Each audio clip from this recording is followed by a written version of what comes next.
اعوذ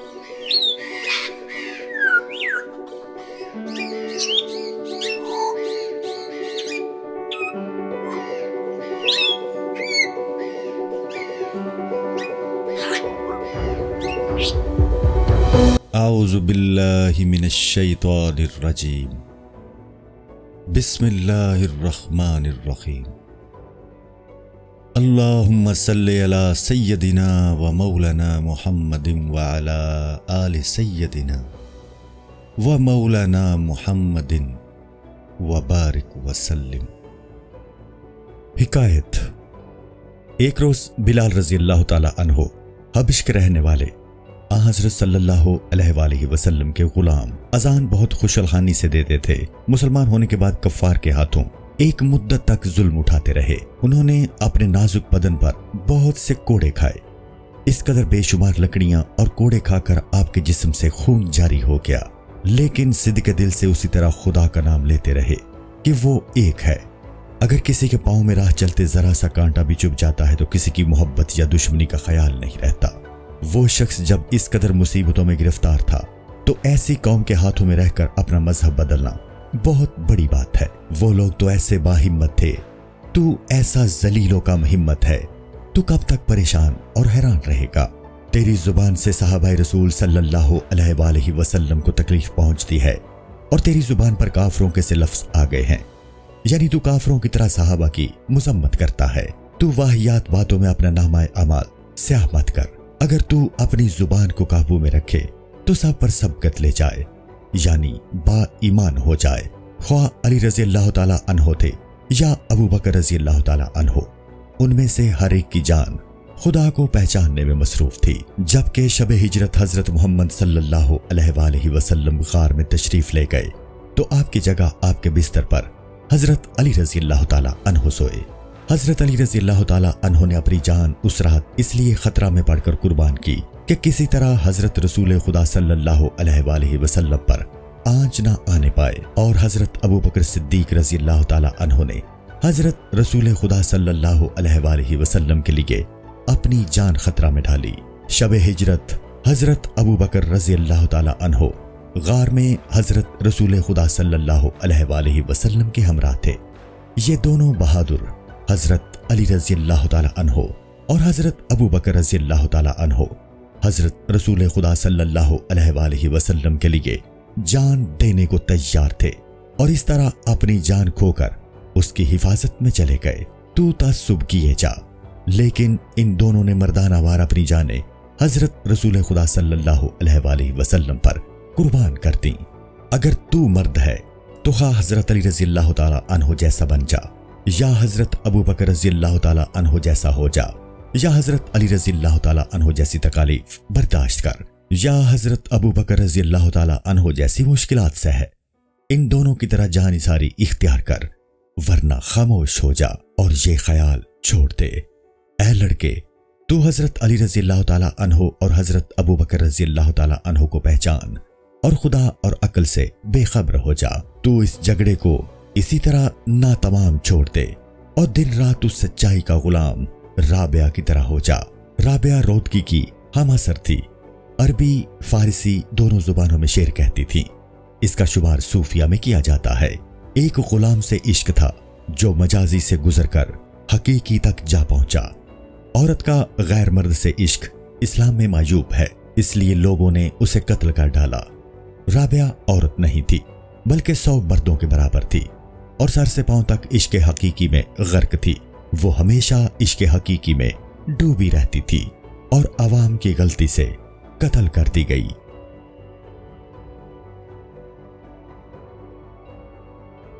حکایت۔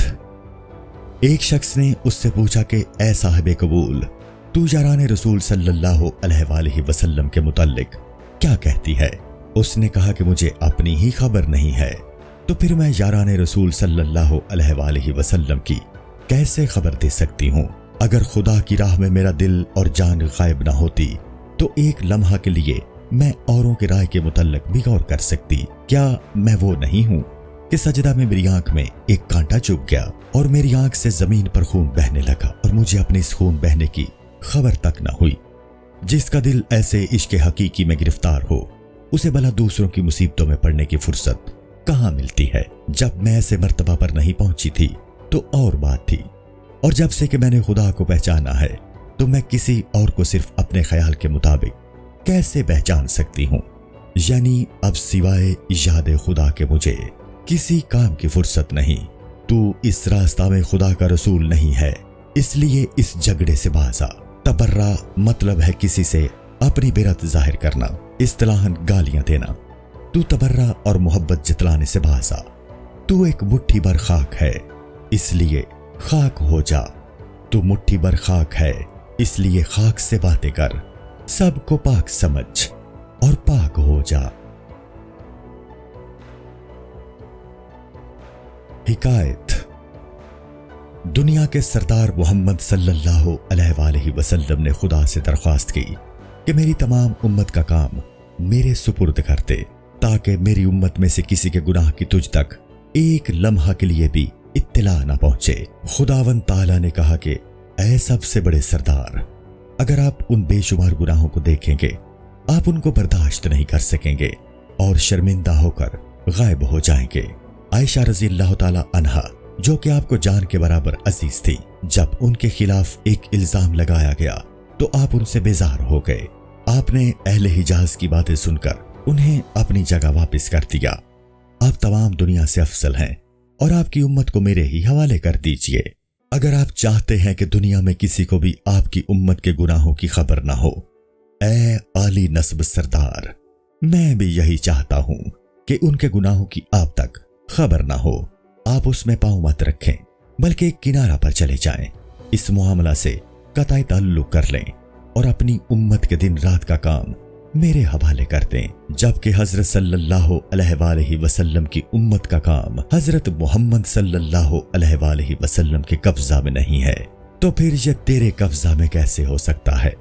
اپنی زبان اور حکم کو مت چلا، تو بے تعصب ہو کر اس راہ یعنی خدا پر چل۔ جو کچھ بھی وہ کر گئے، تو سلامتی سے چل اور اپنا خیال رکھ۔ یا تو سچائی کے ساتھ حضرت ابوبکر صدیق رضی اللہ تعالی عنہ کی طرح چل، یا عمر فاروق رضی اللہ تعالی عنہ کی طرح انصاف اختیار کر، یا حضرت عثمان رضی اللہ تعالی عنہ کی طرح بردباری اور حیا پر قائم رہ، یا حضرت علی رضی اللہ تعالی عنہ کی طرح تو سخاوت اور علم کا سمندر بن جا، یا خاموش بیٹھ کر میری نصیحت سن اور اس راستہ پر چل۔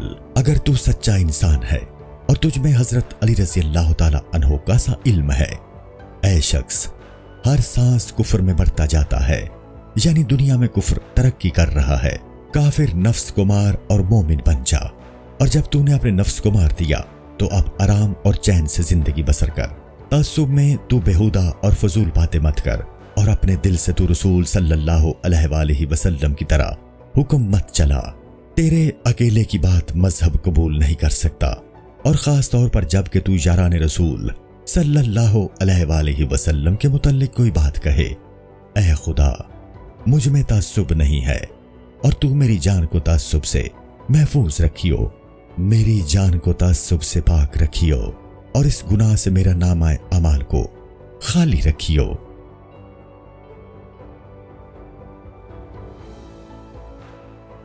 کتاب کی ابتدا اور ہدہد سے خطاب۔ اے ہوا کے ہدہد، شاباش، حقیقت میں تو ہر جگہ قاصد کا کام دیتا ہے۔ اے ہدہد، تو نے سبا، ایک شہر کا نام جہاں بلقیس حضرت سلیمان کی زوجہ رہتی تھی، یہ لفظ سواد سے غلط ہے، تکسیر کی ہے۔ حضرت سلیمان علیہ السلام کا پیغام بلقیس تک ہدہد لے کر گیا تھا، اور تو نے حضرت سلیمان علیہ السلام کے پرندوں کی زبان میں خوب اچھی طرح گفتگو کی ہے۔ تجھے سلیمان علیہ السلام کا راز معلوم ہے، اور اسی فخر کی وجہ سے تجھے تاج ملا ہے۔ شیطان کو قید خانہ میں بند رکھ تاکہ تو سلیمان علیہ السلام کی طرح رازدار رہے۔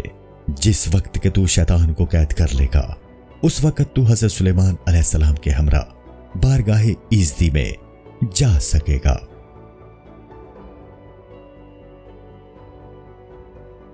موسیچا سے خطاب۔ واہ واہ، اے چھوٹی سی چڑیا موسیچا، جو حضرت موسیٰ علیہ السلام کی سی ہے، تو خدا کی معرفت میں وہ 4 موسیقی کی تانیں اڑا۔ موسیقار ایک جانور جو بہت اچھا گاتا ہے، اسی سے لفظ موسیقی نکلا ہے۔ تو نے اپنی ہستی سے لوگوں کو موسیقی جاننے والا بنا دیا اور لوگ موسیقار کی موسیقی کو سمجھنے لگے۔ موسیٰ علیہ السلام کی طرح سے دور سے آگ دکھائی تھی، بے شک کوہ طور پر موسیقی چاہی تھا۔ حضرت موسیٰ علیہ السلام نے رات کو کوہ طور کی چوٹی پر آگ دیکھی، جانے پر معلوم ہوا کہ نور خدا ہے۔ تو بھی فرعون کے پاس سے بھاگا، تو بھی میقات پر آ اور کوہ طور کا پرندہ بن جا۔ میقات وہ مقام ہے جہاں حج کا احرام بنتا ہے۔ بس یہ کلام کا جوش بہت بڑھ گیا۔ اے بے عقل، کچھ سمجھ اور اپنے کانوں سے سن۔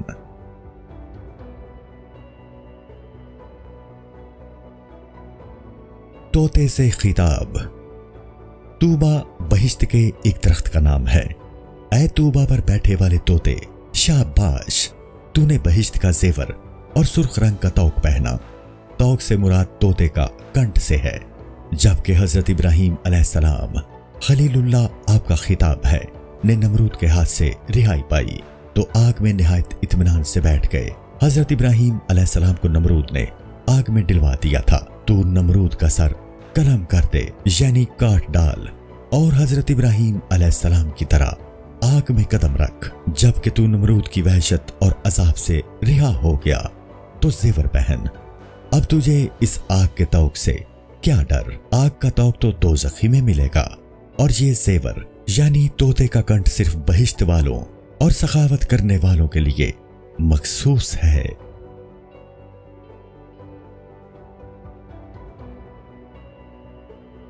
چکور سے خطاب۔ واہ واہ، اے خرامہ خرامہ چلنے والی چکور، تو خوشی خوشی خدا کی معرفت کے پہاڑ پر ٹہل رہی ہے۔ اس معرفت خداوندی راستہ پر ٹھٹھے لگا اور خانہ کعبہ کا دروازہ کھٹکھٹا۔ اس پہاڑ کو بھوک کی وجہ سے چھوڑ دے تاکہ تیرے لیے اس پہاڑ میں سے حضرت صالح علیہ السلام کی طرح اونٹنی برآمد ہو جائے۔ حضرت صالح علیہ السلام کو پہاڑ میں سے اونٹنی ملی تھی، یعنی تجھے جنت ملے گی جہاں ہمیشہ دودھ اور شہد کی نہریں بہتی ہیں۔ اگر تجھے اپنی بھلائی اور بہتری منظور ہے تو سفر کر تاکہ تیرے استقبال اور پیشوائی کے لیے حضرت صالح علیہ السلام آئے۔ چرغ سے خطاب۔ چرغ ایک شکاری جانور شکرا کی قسم سے ہوتا ہے جسے عربی میں صفرا کہتے ہیں۔ شاباش اے باز کے قاصد اور تیز نظر رکھنے والے، تو کب تک غصہ میں بھرا رہے گا؟ ازل سے تیرے پاؤں میں عشق کا خط بنا ہوا ہے، تو اب تک اس خط کو اپنے پاؤں سے نہیں کھول سکتا۔ باز وغیرہ شکاری جانور ہمیشہ اپنے پاؤں پر چونچے مارتے رہتے ہیں۔ شاعر کہتا ہے کہ ان کے پاؤں میں نامہ عشق بندھا ہے، اسے کھولنے کی کوشش کرتے ہیں۔ اپنی خدا کی طرف سے بخشی ہوئی عقل کو دل سے بدل لے تاکہ تو ابد سے لے کر ازل تک تمام زمانہ دیکھ سکے۔ اپنی طبیعت کو چاروں لکڑیوں یعنی ہر جاندار کا خمیر آب، آتش، خاک، باد سے بنا ہے، کو مردانہ وار توڑ دے تو فنا ہو جا اور توحید کے غار میں سکونت اختیار کر۔ جب کہ تو اس غار میں جائے گا اس وقت تجھے اطمینان اور چین نصیب ہوگا، اور رسول خدا صلی اللہ علیہ وآلہ وسلم اس غار میں تیرے ساتھ ہوں گے۔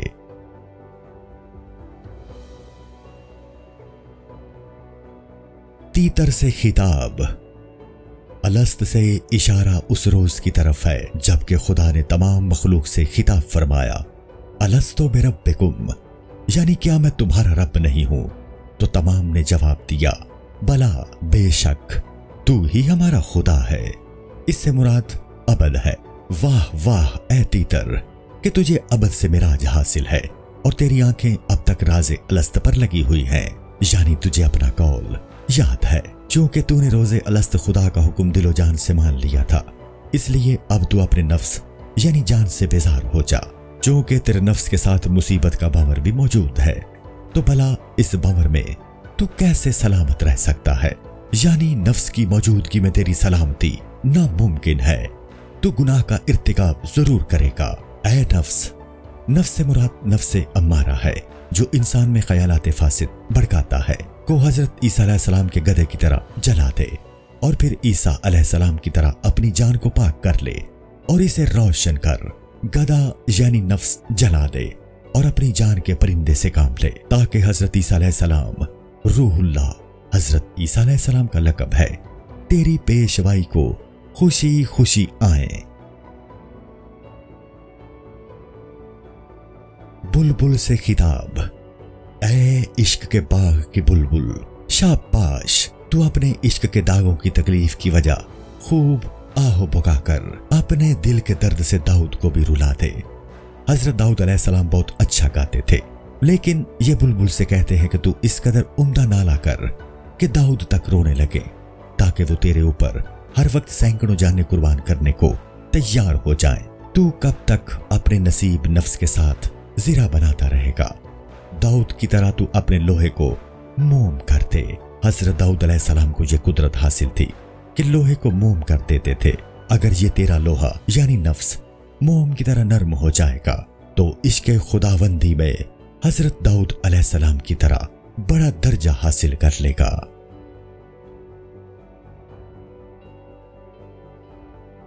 مور سے خطاب، واہ واہ اے بہشت کے باغ کے مور، تو نے 7 سر والے سانپ کو جلا دیا۔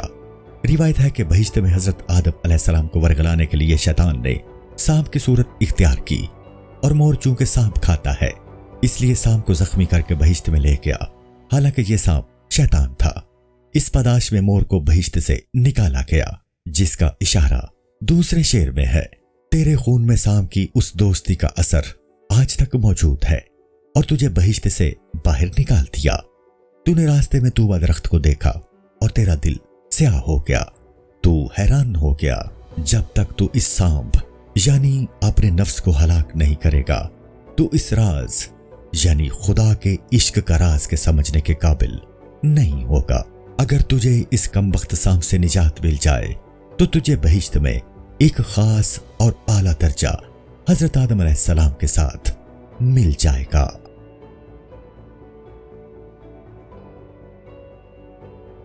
بٹیر سے خطاب، اے خوبصورت اور عاقبت اندیش بٹیر، شاباش، تیرے دل کا چشمہ نور کے سمندر میں غرق ہے، تو اندھیرے کنویں میں پڑی ہوئی ہے اور آرام و تکلیف میں پھنسی ہوئی ہے۔ تو اپنے مچھلی جیسے نفس امارہ کے ہاتھوں پریشان ہے۔ تو کب تک نفس کی برائیاں دیکھتی رہے گی؟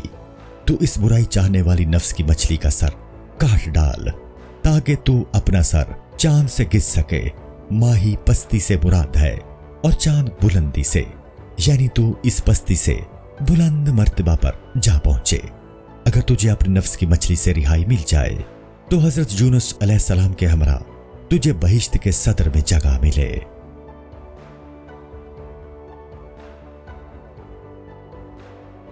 فاختہ سے خطاب، شاباش اے فاختہ، تو بھی نغمہ سرائی کر تاکہ ساتوں آسمان تجھ پر موتی برسائیں۔ چونکہ تیرے گلے بے وفا کا طوق ہے، اس لیے بے وفائی کرنا تیرے لیے معیوب ہے۔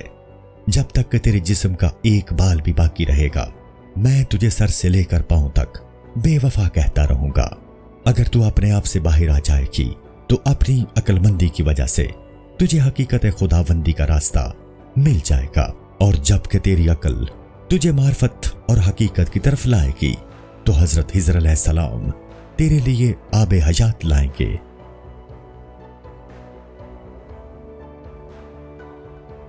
کمری سے خطاب، واہ واہ اے گانے والی کمری، تو بھی آ گئی۔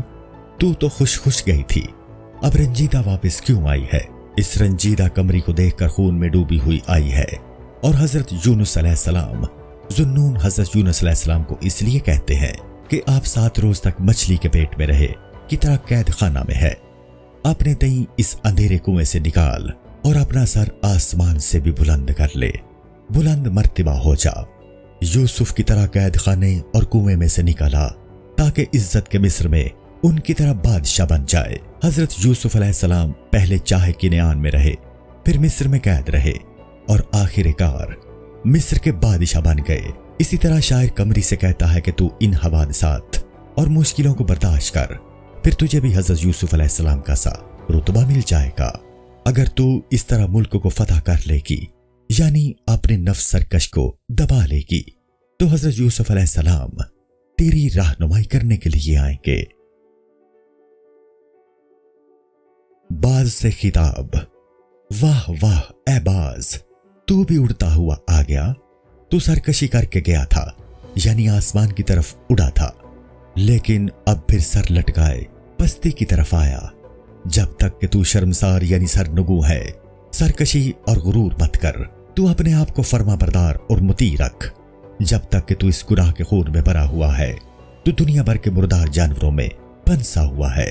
بعض جانوروں کو ہلاک کرتا ہے، اس کی طرف اشارہ ہے۔ بے شک تو رنجیدہ اور غمگین ہے، کیونکہ تیری مراد حاصل نہیں ہوئی۔